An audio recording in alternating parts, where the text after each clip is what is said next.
Hey Swifties! Welcome to a brand new episode of Swiftie School, where together we walk Clownelia Street covering the latest news and Easter eggs from our fearless leader, Taylor Swift. I'm your host, Reagan Bailey, and it is enchanting to have you here. Now that we're out of the woods, let's get into today's episode.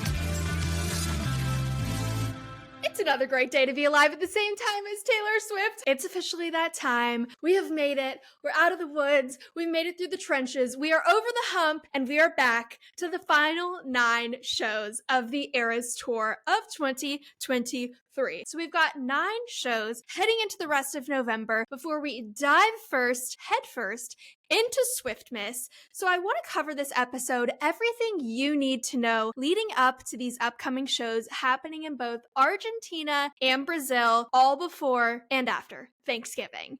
Let's get right into it. If you're new to the podcast or you're not familiar with me, it's me. Hi, my name's Reagan, also known as Reagan Bailey on social media. I love to clown with you guys. I have this podcast and I also post fashion and beauty content and of course all things Taylor Swift. I myself have 2 kitty cats, a new one named Rocket and then Tortellini's my OG girly pop. And here on the podcast you can expect a little bit of everything. We talk about predictions, my thoughts on things going on in Taylor's life, fan theories, you name it. So if you ever want to contribute to the podcast, please do. You can head to the link in this description, on the YouTube video, over in my bio on social media, and submit a theory to me so we can chit chat and get into, at the end of every episode, what I like to call Swiftie submissions. For the sake of today, we are going to be talking about everything you need to know leading up to these last 9 shows. Like I said, we're starting out in Argentina. We've got 3 shows there, and then we have 6 shows in Brazil. A couple things to note when it comes to Argentina. Allegedly, phone signal is awful. I have no idea if that's an Argentina thing, if that's specific to this stadium, or what the dealio is, but there is a huge fear amongst the Swiftie community that we will not be able to live stream or tune in. I think, regardless, if we are correct about this clown theory regarding to Reputation releasing on November 9th, which is Thursday, her first show in Argentina, I know for a fact Taylor Nation will go live and they will find a way to make signal so that we can tune in for whatever that live announcement is. So not to fear if you're scared that we're not going to know about some sort of announcement or drop or whatever might happen, Taylor Nation will keep us in the loop as a failsafe nonetheless. And of course, we'll have all the footage from the literal 100,000 people in attendance. So we have a lot of different dates that are happening and kind of all falling over these 9 shows. Most notably is obviously the Reputation anniversary, which is November 10th. On that same day, November 10th, we also have Grammy nomination announcements. This might affect Taylor's mood. I really don't think that there's a possibility in this world that she will not be nominated. There's a huge speculation and rumor that she is going to be nominated for Antihero, which I could totally see. I could also see Karma as a potential nomination for Grammys. Regardless, those nominations are going to be coming out on the 10th, which is going to be her show on Friday in Argentina. The first set of shows, keep in mind, we've got Thursday, Friday, Saturday, and then the rest of the 6 shows are going to be falling on her normal Friday, Saturday, Sunday. Now, those first 3 shows, I am 99% positive we can expect Travis to be in attendance. Why do I think this? When looking at the Chiefs' schedule, they have a little bit of a hiatus from now until November 20th, and then they have another game on November 26th. When looking at her current schedule with shows, I think it makes most sense for Travis to attend the first 3 shows in Argentina, obviously because it's like her kicking them off and they're her first shows with them being like a public couple together. So I think she's going to show up and show out, which is another part of my reasoning for why I think she might do something balls to the walls crazy. Because if Travis is in attendance, they're having a good time, they're vibing, she just figures out she got nominated for the Grammys. I could see her being like, you know what, screw it, it's Reputation time. I really don't think that that's how that'll work. I think there's probably a ton of planning that goes into it, but nonetheless, in my brain, that reasoning makes sense. I'll be honest with you guys. I'm not like, I know there are some people who it's like Reputation or die, and I feel that sentiment. I feel that, and if Folklore was going to be having a re-record, that would be me. I would be losing my 6,013 marbles in my head over a Folklore re-release. I'm excited for Reputation. Would I consider myself a black girly? No, but I think some of the merch might be cute. I think a leather jacket, a lot of you guys are clowning for a leather jacket instead of a black cardigan. I think that could be fun, a little collectible item, if you will. Also not a big fan of snakes, so there's that. Definitely love the songs, and I think what would excite me the most about Reputation dropping thing is obviously the vault tracks, but that would mean we are one step closer to TS11 because I just have this inkling that she's like, let's get through the hump, let's get these out there, let's get through the re-records, and let's move the heck on. Not only would TS11 give her something to add to the set list for the Eras Tour, but it would also just spice things up a little bit in the conversation of Taylor Swift and her entire discography. I feel like there's so much discourse around her kind of legacy right now, and I think she's, like I've said, you guys have heard me say this nonstop, she's not going to want to get stuck in that. Anyways, that's my 2 cents on that. Now let's talk about time zones, when to expect to tune into the shows. If you're in Europe or anywhere basically not in the US or Canada, I apologize. You might have to do a little bit of deep digging, but I am going to be sending those updated times for you in my broadcast channel and in the newsletter, so make sure you are checking in on both of those. But if you are based in the US, it looks like for us on Thursday, Friday, and Saturday, we can expect to tune in around 3 p.m. Pacific Standard Time and 6 p.m. Eastern Standard Time. Make sure to double check on that. Don't hold me to it, but I am 99% positive that is when opening acts will start. Now, speaking of opening acts, we've got Sabrina Carpenter opening up for, I believe, all of the international shows, but then I saw there was some sort of contract. I can't remember which country this was specific to, but I do know Argentina is following this. A lot of like international stadiums require some sort of local music talent to be involved in tours that come to their country. So I believe Argentina is a part of that, and they have a local musician. It starts with an L. Oh gosh, I didn't write it down and I forgot his name already. That should be interesting. I'm curious to see how Taylor integrates that. She'll probably comment and talk about their career, which I think will be really cool, and I'm sure she had some sort of part in picking this guy. So excited to see what that's all about. So that would give you a little something fun to tune into on the live stream. In terms of live stream and how to tune in, I know a lot of you guys are sweating. I hear you. I'm sweating too. I get it. I think the most reliable source for us to be tuning in to the live stream, swiftstream.gay. When you pull up their homepage, it looks like they've done a little revamping to their website, and it's going to redirect you to click another link. It looks like it's like beta dot something. Click that, and I'll report back obviously after the first show to make sure that we're all groovy and good to go. But I will be going live on my own account to just watch and figure out what's happening behind the scenes. So if you want to tune in with me on Instagram, make sure to do that. But I would say that is going to be your fail-safe bet, no matter what device you're on or social media platform. Just open up your internet browser and check out that website, which is Swift, as in Taylor Swift, stream.gay. Now let's talk about the actual show itself and what changes I think we have coming. If I'm being completely realistic and logical about this, it looks like the dancers have been gallivanting, living their own lives and doing their own things, as well as Taylor. We have seen this woman out and about, moving and grooving on the streets. There is no possible way that they have re-choreographed or added or updated the set list. I do have an exception to that. Similar to how she introduced Long Live to the set list for a short period of time, RIP, I think she could do something like acoustically, or that just involves her with minimal choreography and perhaps just a guitar and maybe some like stage movement and graphics. That seems a lot more plausible to me than some sort of major re-choreographing or hello kitty. Hi. My new cat wants to say hi. Come here. Okay. Hello. Are you excited for the Eras Tour? Welcome to the Eras Tour. So I think it's a lot less likely that they're going to be doing some sort of restructuring of the set list itself rather than perhaps introduce a couple of songs here or there. I think that perhaps we could see 1989 including those blue outfits again. And then of course, if Reputation does have any major changes, we are longing so much for a new Reputation outfit. And my thoughts on what that could be, I think she's kind of exhausted the bodysuit look. I'm ready for something zesty. I'm ready for something spicy. Give us like black drama. I'm thinking maybe, I'm envisioning a cape, like a giant floor-length cape. Think wedding gown, but black with like the most dramatic cape and then like gold and silver embellishments. I want drama, but I want it to look expensive and reborn. Does that make sense? That's what's happening in my head in terms of what to expect with Reputation outfit if we were to get a new outfit. And if we get a new outfit, we know something is happening. I can't remember where Reputation falls in the Eras Tour like order. It's so confusing to me, the order that it's in. I can't remember what comes before or after. I'm totally blanking. Looks like it's time for me to go see the movie again.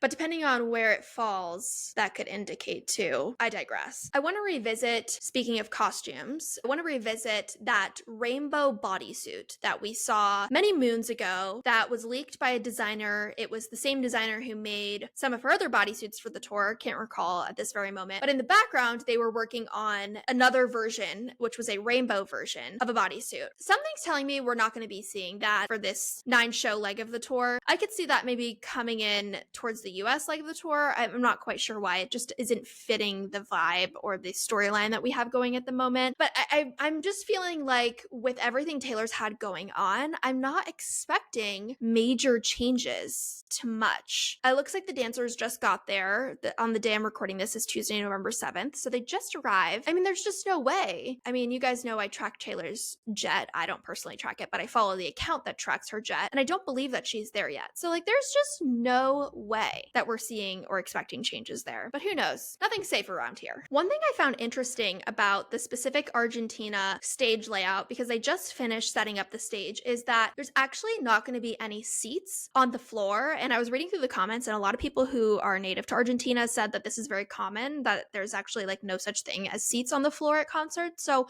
I'm curious to see if we're going to have like a Harry Styles kind of moment. I think that'll be the biggest difference of this show, this set of shows versus the other shows we've seen thus far in Mexico as well. I don't know how the crowd management's going to work for that. I also wonder the ticket sales, like if they were able to sell more because there weren't dedicated seats. So I'm looking forward to seeing how that plays out. Now, in my broadcast channel, I had asked you guys what questions you have regarding the tour. So I figured we could go through some of these now and chat about what your burning questions are, because I know we're all just quaking in our boots, ready to rock and rumble. Okay, going back to live streams, lots of questions about this. In terms of live streams, what you can do if you're wanting to do your own research, if we're all in a frenzy trying to find a live stream. If you have TikTok, you can open up TikTok and you can simply go to the search bar and type in Taylor Swift Eras Tour. You can then toggle to lives. So don't look at posts, don't look at any of that. Go to the top and it'll say live. And then you can click through some of those and see. Now, the problem is a lot of people go live during the show if they have signal, presumably. They'll go live, but they'll only go live for like their favorite song or for a quick moment. So it's kind of annoying when you're just like flipping through constantly. So there are a few reliable resources that, again, I will share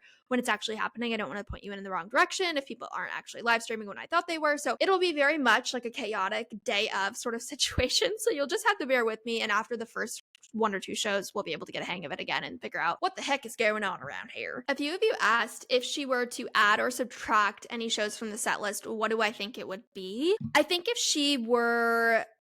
Gosh, I really don't, again, like I don't see that happening for these. If she were to add or subtract any, I mean, obviously we know she add or subtracted from Speak Now.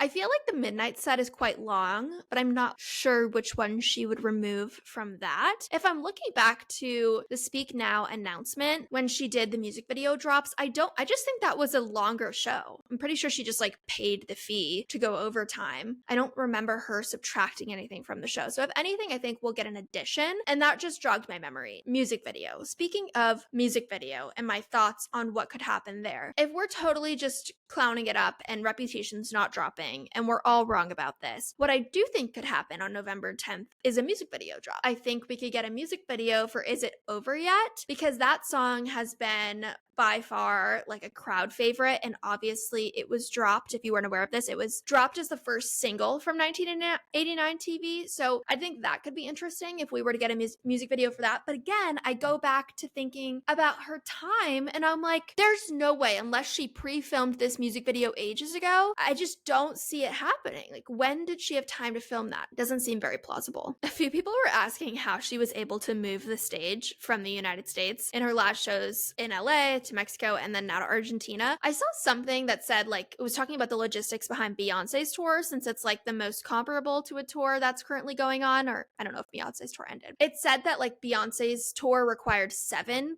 airplanes to transport her stage, and Taylor Swift's stage was like double the size. So I'm assuming, I mean, maybe they're doing by boat. Maybe she contracted a boat company or shipping containers. That could be a possibility, but maybe she did it by plane. I don't know. Again, these are burning questions that we need answered following the tour ending, because logistically it's just making me bananas. This was a good one. Someone asked, is Taylor going to be learning, quote, Welcome to the Eras Tour in every language? I'm sure she will. I think Harry Styles did this. You guys always ask if I'm a Harry Styles fan. I like Harry Styles. Don't get me wrong. I like him. I think he's delicious. Who doesn't? If you don't think he's delicious, there's something wrong with you.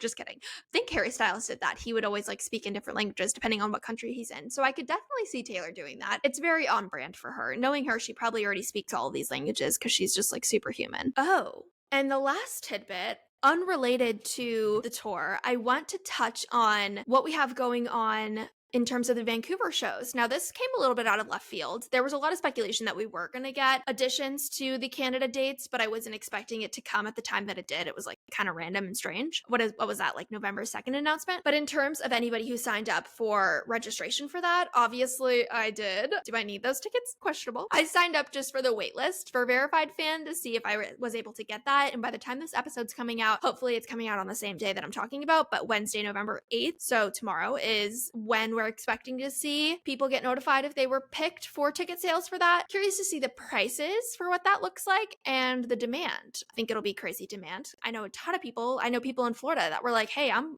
willing to fly to Vancouver. So who freaking knows at this point? But for me in LA, I'm like, it's only like a 2-hour flight. Why not? Not too shabby if you ask me. So I will keep you guys updated on the developments there and what all of that looks like with the ticket buying process. Now, I chatted about my song predictions over on one of my latest Instagram reels, but I'll just do a quick glaze over if you guys need a refresher or if you weren't able to check in that video. Like I said, I think she'll play a 1989 TV vault track. That's very predictable, very obvious choice, and I think Is It Over Now would be a good one. Glitch would be totally clowny of her to play because they've been pointing towards the glitch for months now, and obviously Glitch has not been played yet, so that would make a good choice. Someone made a good point. I had said Foolish One might be played on night 3 simply because I like it and it hasn't been played yet, but Foolish One would be hilarious to play on night 1 if she doesn't release Reputation, because it would be so on brand to be like, Foolish One, no reputation is not coming out like all of you thought. And then night 2, regardless of us getting Reputation or not, she has not played Endgame and I Did Something Bad, and I think both of those would make sense regardless of Reputation coming out or it not coming out, because Endgame, she could be staring right into Travis's sweet, sweet soul and singing that to him, which would be so spicy and a big FU to Joe Schmo. And then I Did Something Bad, just fun.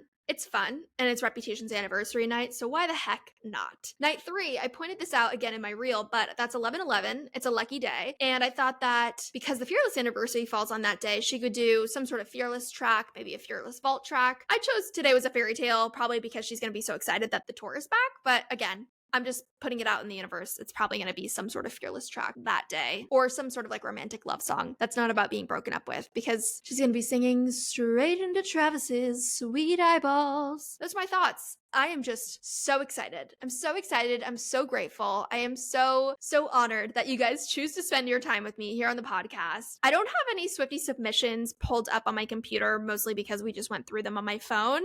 And a lot of you guys are just like dying over the Reputation TV announcement, which I did put up a reel on my Swiftie School podcast that my lovely team member, Sarah, created. I am so grateful. I had no idea when I hired my team member, Sarah, that she was a Swiftie. And then like as my Swiftie stuff really started to pick up, I was like, hope you like Taylor Swift, haha. And then she's like, oh my god, I'm a diehard. I'm like, amazing, love that. So we're able to clown like both personally and professionally, which is so incredibly fun. I feel like as I continue to grow and hopefully have a team and full-fledged like business and a half one day, I hope to have an entire team of lovely Swifties. I love that for us. I'm currently wearing, in case anybody is curious, from It's Banana Crush, my Swiftie movie era blue friendship bracelet sweater. I've been living in it, and I'm embarrassed to admit I had to turn my Holloway closet into partially like my Taylor Swift shrine. So I have like my friendship bracelets, all of my like Eras Tour and small business Taylor Swift merch and everything in there. And it's very fun and it's very cute. And I'll give you guys a sneak peek of a little craft I'm going to be doing and posting later this week. I got this house. It's a birdhouse off of Amazon, and it's a little DIY.